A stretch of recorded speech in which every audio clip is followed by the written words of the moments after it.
depressing thoughts, anxiety, stress, lack of motivation, do not feel like going out to work or to socialize, to hang out with friends. What am I going on about?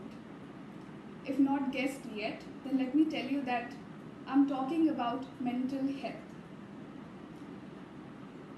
We often hear people talk about how one should take care of themselves by exercising, having good food, and having a good night's sleep. People usually look at only one vertical of well-being, that is, physical fitness, which is not at all bad because a healthy mind resides in a healthy body only. But we need to look at mental health as a separate concept as well. People often ignore the red flags related to their mental health because the emotions, the situations can be triggered and they will make them feel uncomfortable. But what is mental health? Do we need to get the concerned person to a hospital? A mental hospital? No, these are just preconceived notions in the society. Mental health can be defined as a state of well-being where an individual realizes his or her own abilities, can cope up with normal stress of life, can work productively and fruitfully, and can contribute to the community. In fact, it is as important as physical health, or maybe even more because there are not many tests or diagnoses available to check if a person is in a right state of mind or not. The most challenging aspect about mental health is that people don't want to talk about it, as it is largely considered a taboo in India.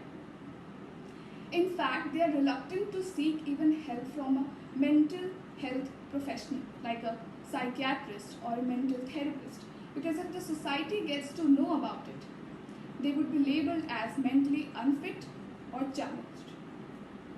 The reason behind this may be the fact that the community as a whole is not educated enough, or even after having a proper education, we are simply not aware about it. India is on the verge of having a mental health epidemic according to WHO. Around 5.6 crore people in India suffer from depression. Around 3.8 crore people suffer from anxiety disorder. As per the latest stats, around 1 crore teenagers are always under anxiety, and yet we are far away from introducing this important topic into our school curriculum, just like we have maths or science or English and even physical education. When talking about the Indian working culture, then in India, personal life is given the least importance, and it affects the masses in the worst possible way. But the good news is that mental health is not new to people anymore. In fact, it has been during the COVID times, and it's still the most talked about subjects. People have started to talk about it to their loved ones, to the needy ones. They have started to share updates on social media platforms, at least those people who have access to these platforms. They are offering their helping hands, showing them that they can come forward if they need any help. But ladies and gentlemen, that is not enough. We need to talk about it more often. That would be the first step towards normalizing this issue in such a way that people can come forward and accept that they might need some help.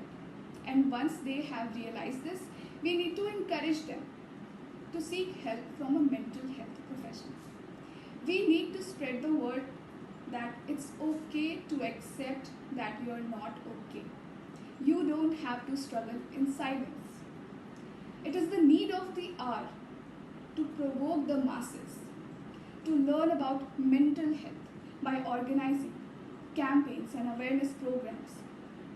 A well-orchestrated campaign program can help people learn about this and they can deal with this issue in a timely and effective manner. I would like to conclude by saying that we are not perfect as a society, but we need to keep a positive approach and an open mind towards a problem this big which doesn't even appear to be. Just like Glenn Close has quoted that, what mental health needs is more sunlight, candor, and more unashamed conversations. Thank you, ladies and gentlemen, for listening so patiently.